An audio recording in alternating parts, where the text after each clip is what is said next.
All right, so today I want to talk about a story, and I kind of want to get into a couple aspects of it. The first one being, obviously, it's titled. I mean, for starters, BC marks third straight month with more than 170 overdose deaths.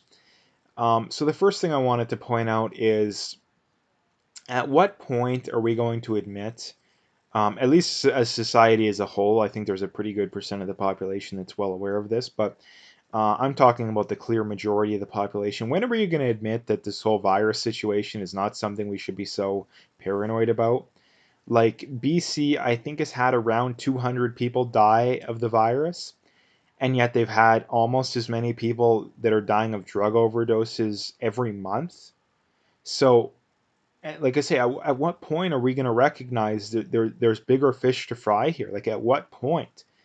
I really don't get it. Like I really don't get it. At least as far as the average person goes, because the as far as the average person goes, they have nothing to benefit. As far as all this paranoia goes, at least for most people, like nothing to benefit whatsoever. I mean, the vast majority of people, at the very least, people under the age of like 60, 65, life should be back to normal. Like life should be almost perfectly back to normal. We should have moderate restrictions when it comes to nursing homes.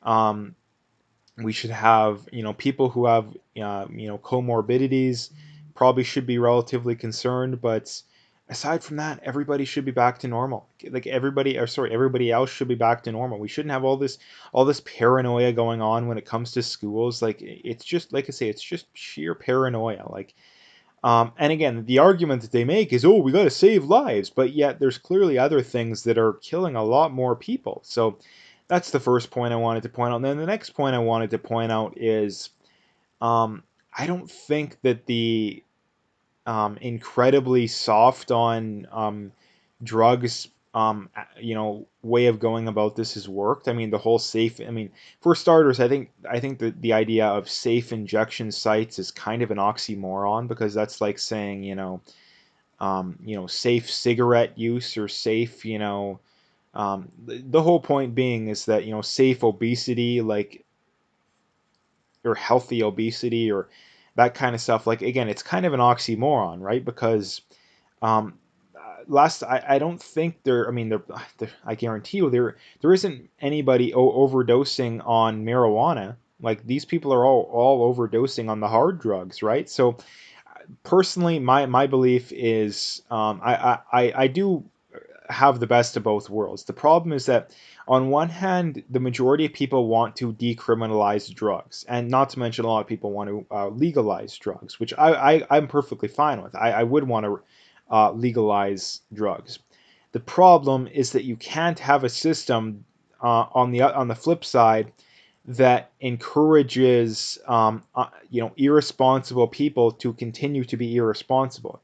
If you're going to do that, which I support, you can't be giving away free, unlimited health care and free housing and free this and free that, because you only incentivize people to become drug users and drug addicts, in the first place. So if you're going to have the whole legalized drugs thing, which again I agree with, um, you can't be giving away free unlimited health care and free housing and free this and free that, which a lot of people want to have, right? Like, and for the simple reason too, that if you do that, you're only increasing the likelihood of the irresponsible, the people that have, very irresponsible tendencies to flourish.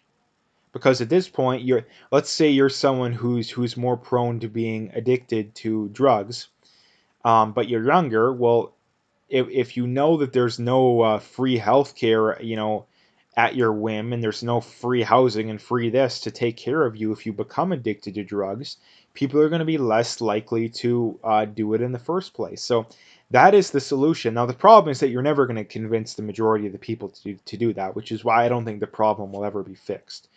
I think that you either need to, I mean, not that I agree with it in any way, shape, or form, because I think it's terrible, but you either need to legalize drugs and de-incentivize people from doing it in every way you can possibly think of, or you need to have drugs, stringently controlled and regulated and illegal, right? So you can't really have it in the middle, because when you have it in the middle, you have the unfettered access to drugs, but you also have every incentive in the book for people to continue to stay addicted to drugs, and for potential addicts in the future to become addicted. So that is the solution. But like I say, the problem is that you're never going to convince the majority of people to do that, because whenever you bring up to the average Canadian about how free healthcare is a terror, I mean, it's not free, right? Like you're still paying for it, right? You're just paying for it in a different way. Rather than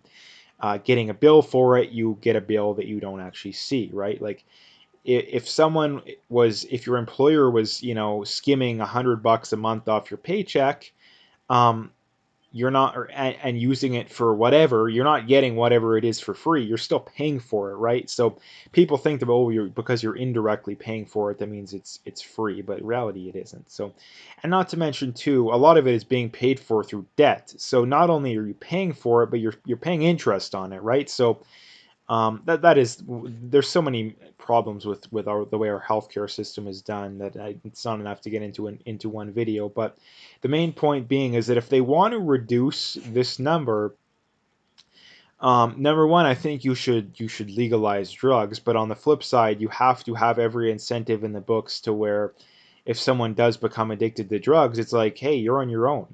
And unless you're willing to take the initiative yourself, then we'll help you. But if you're not willing to take the initiative, then you're on your own. And people think that's, oh, you're cold-hearted and whatnot, but no, you're not cold-hearted.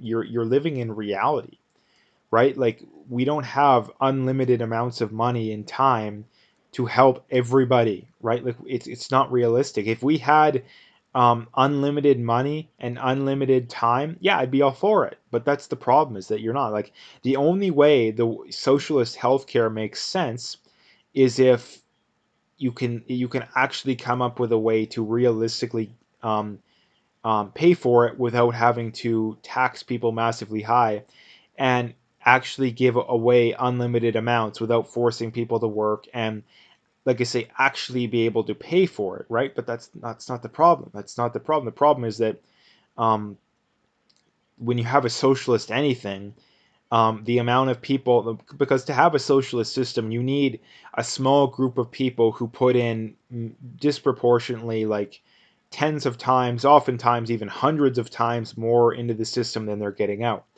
And the problem is that eventually that supply of people slowly wanes away over time, and the amount of people that are disproportionately taking out more than they're putting in grows, because there's more of an incentive to do that, because um, you're getting more. You're basically getting something at a reduced cost, right? So that's why that happens. So anyway, that's kind of what I wanted to talk about today. So if you like the video, make sure you hit that like and subscribe if you haven't already.